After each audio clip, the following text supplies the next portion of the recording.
E aí de repente Jesus muda a chavinha, muda a janela, abre uma outra janela, né? E diz assim, olha, vai e chame o seu marido para a gente continuar a conversa. E aí a mulher disse, olha, eu não tenho marido. Aí Jesus, de fato, ela já tinha tido 5 maridos. A gente não sabe, o texto não conta o que aconteceu, né? Qual foi os problemas naquele relacionamento que aconteceu. E a pessoa que ela estava atualmente não era casada no papel, vamos dizer assim, legalizado.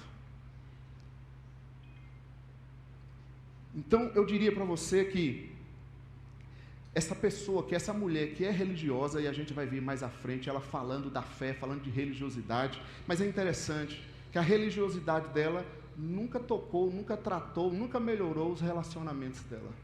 Ela continuava ferida, afetada por maus relacionamentos. A espiritualidade dela, ou a religiosidade dela, não tinha tocado nessa área da vida dela. E isso é uma outra coisa que eu tenho aprendido e visto. Eu digo para você, religião não salva. Pode ser evangélica, qualquer nome que você quiser dar. Religião não salva, religião não muda ninguém. Isso não é fé em Jesus Cristo. A outra lição que eu deixo para nós aqui é que a fé em Jesus, não em religião, não em igreja batista, etc. A fé em Jesus rompe barreiras, mas em segundo lugar, a fé em Jesus atende nossas necessidades. Cada um de nós, a partir do momento que a gente entendeu quem era Jesus Cristo, que a gente teve um encontro com Jesus Cristo, a gente veio com a nossa vida, com a nossa história, com as nossas feridas, com as nossas virtudes também, mas a gente traz uma bagagem, a gente traz as nossas feridas, o nosso jeito de viver que muitas vezes estava distante do Senhor, diferente daquilo que era o plano de Deus para nós. E quando é uma fé real, viva, verdadeira, uma fé em Jesus, sabe o que acontece? Tudo é colocado à mesa. E a gente diz, Senhor, pode tratar, pode mexer. Eu não posso mais viver a minha vida do jeito que eu vivia antes, sendo eu o diretor, o gestor, o administrador.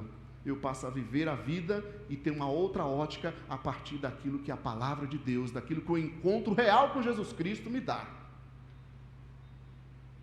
Então eu deixo essa pergunta para nós também nessa noite. Quais necessidades nós precisamos ser atendidos nessa noite, queridos? O Senhor quer te abençoar, sabia? Amém? O Senhor quer nos encontrar, quer nos ajudar.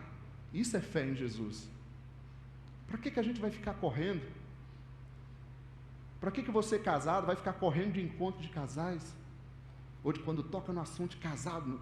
Porque parece que o evangelho não pode tocar no seu casamento. Pais, né? Tivemos aqui o Daniel falando do pai, incentivar os pais a trazer seu jovem, seu filho, adolescente. É isso, a fé em Jesus, ela quer tocar e tratar e atender todas as áreas da nossa vida, nos tornar melhores ainda, mais próximos do nosso Deus, mais felizes com a nossa vida. Mas para isso, a gente precisa deixar o médico dos médicos falar, tratar e nos ensinar. Isso é fé em Jesus. Uma religiosidade, você pode mudar algumas coisas, né?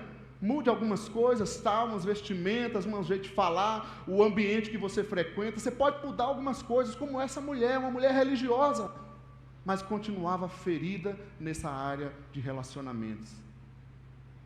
Talvez você também está aqui nessa noite, também está ferido nos seus relacionamentos. Está namorando, namora um, namora outro, só ferida, ferida atrás de ferida. Casado com as mesmas coisas que não permite. Peraí, qual é o plano de Deus para nós? Trabalhando. Gente, a fé em Jesus atende nossas necessidades. Você crê nisso? A mulher samaritana foi tocada. E é interessante que ela poderia cortar a conversa. Ela poderia sair fora daquele momento. Mas ela aceitou e ela continuou ali com Jesus. Amém, gente?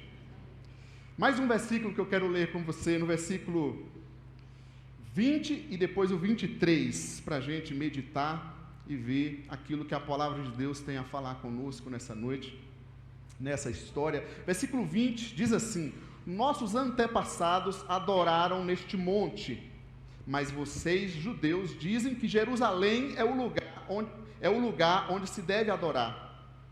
Aí versículo 23, no entanto, está chegando a hora, e de fato já chegou, em que os verdadeiros adoradores adorarão o Pai em espírito e em verdade. São estes os adoradores que o Pai procura. Esse texto é bem real, né? Bem atual, quando a gente olha para isso. Essa rixa que existia entre os judeus e os samaritanos. Tinha um templo de Jerusalém e o templo no Monte Gerizim. Qual é o lugar certo para adorar? Essa foi a pergunta dela. A gente poderia incluir assim: qual é a religião certa? Qual é a igreja certa? A pergunta seria mais ou menos assim. E aí, olhando para essas situações também de guerras, a gente vê guerras, pessoas lutando, matando pessoas por uma terra, por um território. E para piorar a situação, fazendo tudo isso em nome de fé, em nome de Deus. Por um território santo, por um local, por uma terra, por um estado. Eu fico curioso ao ler a palavra de Deus e a contextualizar, a olhar ao redor, sem nenhuma ótica ideológica ou mesmo religiosa fechada, porque a palavra de Deus ela é viva e eficaz, sem nenhuma ótica denominacionalista. Não, a palavra de Deus está acima de todas as coisas, de todas as igrejas, de todas as religiões. E a palavra de Deus, Jesus está dizendo para essa mulher aqui, ó, não é nem em Jerusalém, nem no Monte Gerizim. Essa não é a adoração de uma fé verdadeira em mim. Vou te falar algo que você vai assustar. Quem sabe a diretoria vai me chamar amanhã para conversar, ou até a assembleia. A adoração verdadeira não é aqui na Igreja Batista Filadélfia. Aí, Léo, então o que eu vim fazer aqui hoje? Vamos ver aqui o que Jesus disse nesse texto.